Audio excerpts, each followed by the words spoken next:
কে ভালোবেসে মাত্র ৮০ বার যদি দরুদ পড়তে পারে, আমার নবী বলেছে তোমার ৮০ বছরের সগীরা গুনাহ মাফ হয়ে যাবে। এখনকার মানুষ ৮০ বছর বাঁচেনি।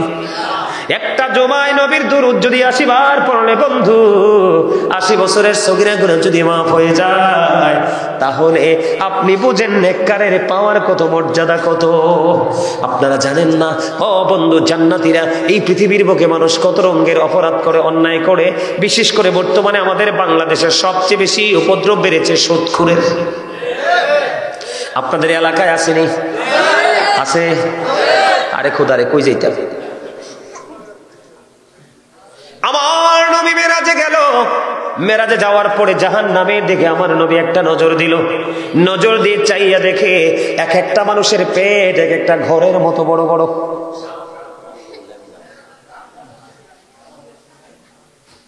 নবীজি প্রশ্ন করলেন, ভাই জিব্রাইল, এরা কারা রে? জিব্রাইল ডেকে বললেন, ইয়া রাসূলুল্লাহ, এরা হলো পৃথিবীর সুদখোর। নবীজি বললেন, রে জিব্রাইল, আমি সুদখোরের পেটের দিকে নজর দিয়ে চেয়ে দেখলাম তার পেটটার মধ্যে শুধু সাপ আর বিচ্ছু। ক্ষতি করেন, তার চাহিদা আপনি পূরণ হতে দেন না। ওই সমস্ত মানুষ এগুলো করে শুধু সন্তানের ভবিষ্যৎ ভালো দেখার জন্য। এই যে আমি একটু আগে একটা পড়লাম কোরআন শরীফের 19 পারা সূরা শুআরা 88 নম্বর আয়াতে আমার আল্লাহ বলে দিয়েছে, বাবা গো, তোমরা যারা বাবা হয়েছো সুদ খাও, ঘুষ খাও, চুরি করো, ডাকাতি করো, আমি তোমাদেরকে বলছি, তোমাদেরকে বলে যাই ও বন্ধু, আল্লাহ কোরআন শরীফের 19 পারা সূরা শুআরা 88 নম্বর আয়াতে বলেছেন, ইয়াউমা লা ইয়ানফাউ মালু ওয়ালা বানুন। আল্লাহ বলেছে তোমার ধন সম্পদ, সন্তান সন্ততি কোনো কিছুই সেদিন তোমার কাজে লাগবে না। আল্লাহর হাবিব বলেছে, আমার দিকে তাকান, মানুষ যখন ইন্তেকাল করে কবরে চলে যায়, তার উপার্জিত সম্পদগুলো পৃথিবীতে থাকে, মাঠে থাকে জমিন, ব্যাংকে থাকে টাকা, মজুদ করা সোনা গয়না, সুদের টাকা হোক, ঘুষের টাকা হোক, খাবে কিন্তু ছেলে মেয়েরা। তুমি খেতে পারলা না, তুমি তার আগে কবরে চলে গেলা, ছেলেরা খাবে, ছেলেদের কোনো অপরাধ হবে না, ওই এরা এই পৃথিবীর বুকে ভোগ করবে। প্রত্যেকটি টাকার এই পানিশমেন্ট তোমাকে নিতে হবে। নাউজুবিল্লাহ বলেন আরো জোরে। তাহলে জাহান্নাম বন্ধু আমাদের অনেকভাবে কাছে। এখনকার মানুষ শুধু জাহান্নামের কাজই করে, জান্নাতের কাজ করে না। জান্নাতের কাজ যদি করত, আমাদের অন্তরে থাকতো বুক ভরা ভালোবাসা। আমি আপনাদেরকে বলি, আপনার আমার জীবনে যদি পরিবর্তন আনতে হয়, আপনি রাসূলকে বেশি ভালোবাসতে হবে। কারণ আল্লাহ বলেছেন, আমি যা দিয়েছি হাবিব আপনার মাধ্যমে, যা নিব আমি আপনার মাধ্যমে, এবং কাল কিয়ামতের দিন আপনার আমার নাজাতের ফয়সালা হবে আমার নবীর সুপারিশের কারণে।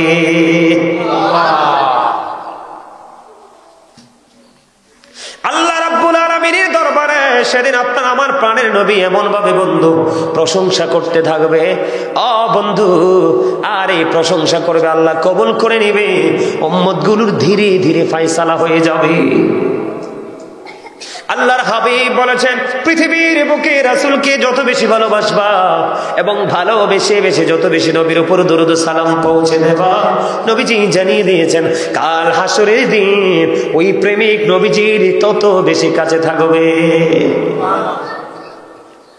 আমি যদি আপনাদেরকে বলে বন্ধু, নবীজির একজন বিবি যার নাম হলো হযরতে খাদিজাতুল কুবরা রাদিয়াল্লাহু তাআলা আনহা,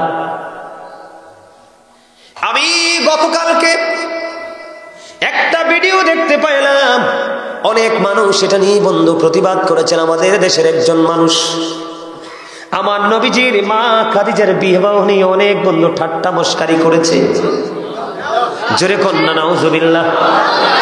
আপনারা অনলাইনে ঢুকে দেখবেন, বাবা আমাদের প্রিয় নবী সরকারে মদিনা, ওনার বিয়ে হয়েছে বন্ধু মা খাদিজাতুল কুবরা রাদিয়াল্লাহু তাআলা আনহার সাথে। ওনার মা খাদিজাকে ব্যবসায়িক বলে বন্ধু হাসির হাস্যরস্য করেছে। মা খাদিজা এমন একজন মহিয়সী নারী ছিল রে, মা খাদিজা তার জীবনের যত সমস্ত সম্পদ, যত উপার্জিত অর্থ, যত দৌলত, সবগুলো বন্ধু আপনার আমার প্রাণের নবীর কদমে বিলিয়ে দিয়েছে। শুধু কিসের জন্য? শুধুমাত্র ইসলামের জন্য। আর এই যুগে এসে যেই মানুষের জান্নাত বরাদ্দ না জাহান্নাম বরাদ্দ সেটা সে জানে না, ওই জান্নাতি মা খাদিজাকে নিয়ে বন্ধু ঠাট্টা করে।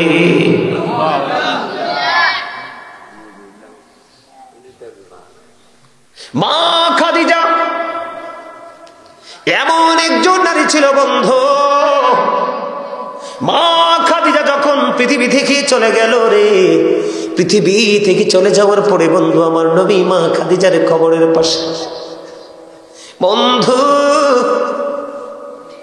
আমার নবীজি মা খাদিজার কবরের পাশে দাঁড়ায় দাঁড়ায় কান্দে রে।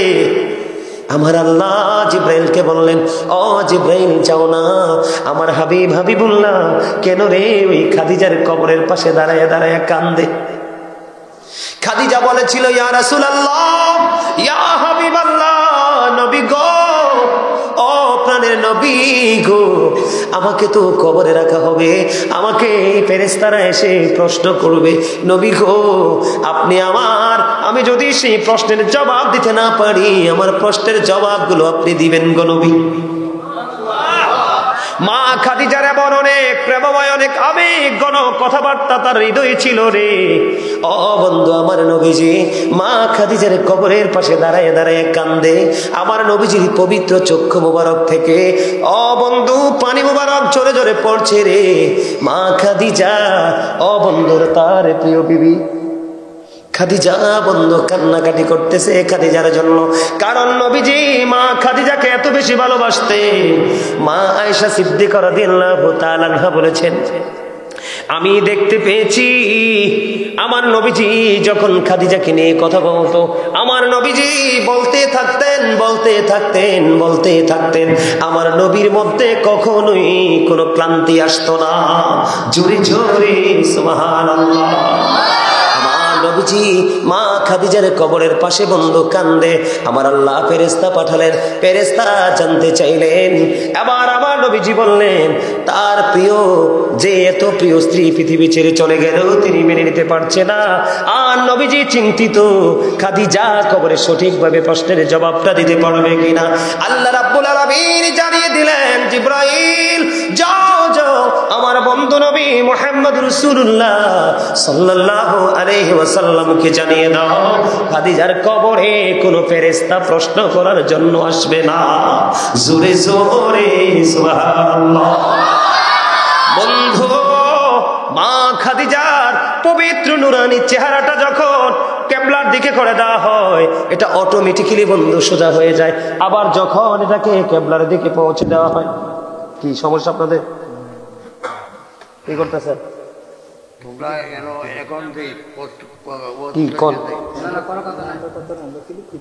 স্লিপ দেন কিটা কল।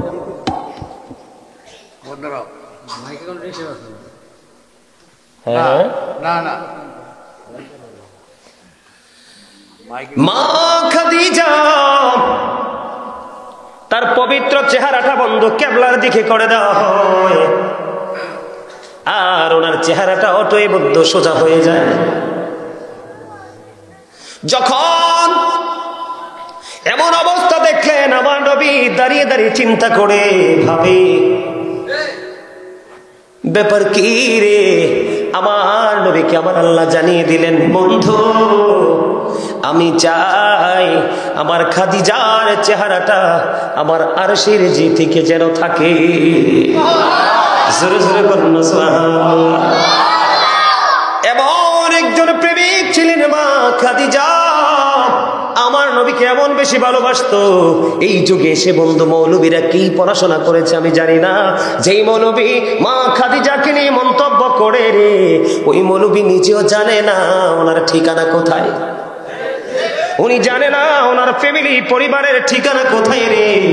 যেই মানুষ মা খাদিজাকে নিয়ে আমার রাসূলের বিবাহ বন্ধন নিয়ে বন্ধু আলোচনা করে, হাস্যরস্য করে, ঠাট্টা মশকারি করে, তারা তারা নিজেও জানে না তাদের শেষ ঠিকানা কোথায়, কিন্তু মা খাদিজা জান্নাতি, এটা কোরআন হাদিস থেকে প্রমাণিত।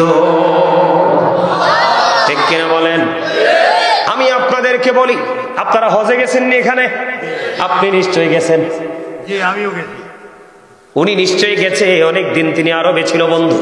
আপনিও গেছেন, জাবালে নূরের মধ্যে উঠছেননি? কেমন কষ্ট চিন্তা করেন। এই যুগের পুরুষটা উঠতে পারে না, হিমশিম খায়।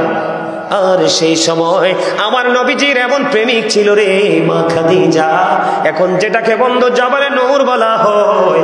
ও বন্ধু, এই পাহাড়ে আপনার আমার প্রাণের নবীর জন্য মা খাদিজা খাবার নিয়ে আসতো। আবার যখন আমার প্রাণের নবী খাবার খেয়ে যখন বন্ধু যা কিছু থাকতো এগুলো আবার টান মা খাদিজা নেওয়ার জন্য আসতেন। এত বেশি ভালোবাসতেন দিনের জন্য আমার নবীজি, এত বেশি সাপোর্ট দিয়েছেন মা খাদিজা আবার আপনার প্রাণের নবীকে। আমার মা খাদিজা যখন পৃথিবী থেকে চলে গেল বন্ধু, আমার নবীজি অনেকটাই একা হয়ে গেছে।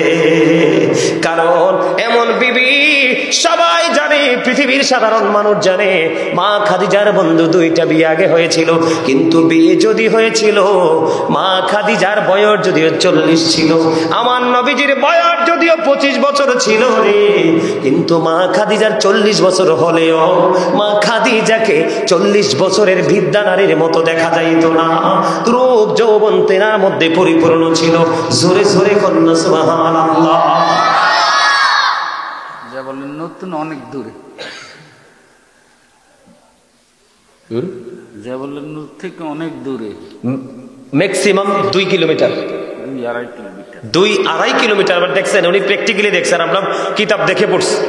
প্রতিদিন আসা যাওয়া করতেন।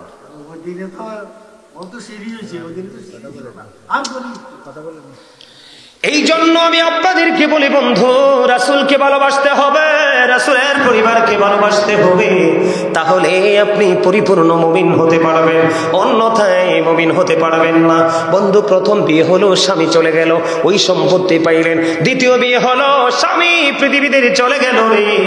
ও বন্ধু, এই পৃথিবীর কয়টা নারীর জীবনে এমন ভাবে স্বামী আছে আপনারা তো জানেন কিনা জানি না। মা খাদিজার সাথে আপনার আমার প্রাণের নবীর কেমন করে বন্ধু ওই নেকা পবিত্র বিবাহ বন্ধন হয়েছে আপনারা জানেন কিনা জানি না। মা খাদিজা বন্ধু একদিন স্বপ্নে দেখলেন, মা খাদিজা স্বপ্নে দেখলেন পূর্ণিমার চাঁদ যেন মা খাদিজার বুকের মধ্যে এসে আশ্রয় নিয়েছে। উনি এটাকে চেপে ধরে অত্যন্ত স্বস্তি পেয়েছে। জোরে জোরে কন্যা সুবহানাল্লাহ, আরো জোরে বলেন না সুবহানাল্লাহ। মা খাদিজা যখন তিনি স্বপ্ন দেখলেন গভীর রজনীতে ওই আকাশ থেকে পূর্ণিমার চাঁদ যেন গো মা খাদিজার বুকের মধ্যে সে আশ্রয় নিল। মা খাদিজা বলতেছে, আমি এটাকে আঁকড়ে ধরে বুকে চেপে ধরে অত্যন্ত মজা পেয়েছি। বন্ধুরে আমার, তৎকালীন সময়ে বুজুর্গ লোক ছিলেন Waraqa ibn Nawfal. Waraqa ibn নওফেলের কাছে পরের দিন তিনি জানতে চাইলেন যে এই স্বপ্নের ব্যাখ্যাটা কি রে। তখন ওয়ারাকা ইবনে নওফেল জানিয়ে দিল, এই স্বপ্নের ব্যাখ্যা হলো, তোমার স্বপ্ন বুঝে দেখে বুঝতে পারলাম আল্লাহর প্রিয় হাবিব আখির নবী পৃথিবীর বুকে আসার সময় হয়ে গেছে। জোরে জোরে বলেন না সুবহানাল্লাহ, আর জোরে বলেন না সুবহানাল্লাহ। কয়টা নারী স্বপ্ন দেখে, কয়টা নারী এই যুগের নারীরা স্বপ্ন দেখে ভালো স্বামী? কথা বলেন না কেন? প্রত্যেকটা মেয়ে যখন যৌবনে পা দেয় প্রত্যেকে স্বপ্ন দেখে কল্পনা করে যে নবীর প্রেমিক আল্লাহওয়ালা বুজুর্গ একটা স্বামী চাই। কিন্তু কয়জনের এই যুগটা আমরা যদিও খারাপ বলে কিয়ামতের নিকটবর্তী হয়ে গেছে, তারপরেও বলবো অসংখ্য নারী আছে রে, তারা আল্লাহওয়ালা বুজুর্গ স্বামীর ছায়াতলে থাকতে চায়, কিন্তু তাদের নসিবে তো সেটা জোটে না। ও বন্ধু, তাদের নসিবে সেটা জোটে না। এই জন্য আমি বলবো মা খাদিজাকে নিয়ে কথা বলতে হাজার হাজার লক্ষ লক্ষ বার বন্ধু চিন্তা করে কথা বলবা। মন্তব্য করার ক্ষমতা না থাকলে তুমি মন্তব্য করো না, আর মন্তব্য যদি করো এমন মন্তব্য তুমি করিও না যেই মন্তব্য তোমার সব কিছুকে ধ্বংস করে দেয়। মা খাদিজার স্বপ্নের ব্যাখ্যা যখন জানিয়ে দিলেন ওয়ারাকা ইবনে নওফেল যে আখির নবী আল্লাহর প্রিয় হাবিব হাবিবুল্লাহ আসার সময় হয়ে গেছে, আল্লাহর প্রিয় হাবিব পৃথিবীর বুকে কদম দিবে রে। ও বন্ধু, জোরে জোরে কন্যা সুবহানাল্লাহ। সেই নবীটা আপনার আমার প্রাণের নবী, দো জাহানের বাদশা নবী, ইমামুল মুরসালিন নবী, রাহমাতাল লিল আলামিন নবী, সিরাজুম মুনীরা নবী, নূরুল আলা নূর নবী। কাল কিয়ামতের দিন আপনার আমার জন্য পেরেশান হয়ে যাবে নবী। এবার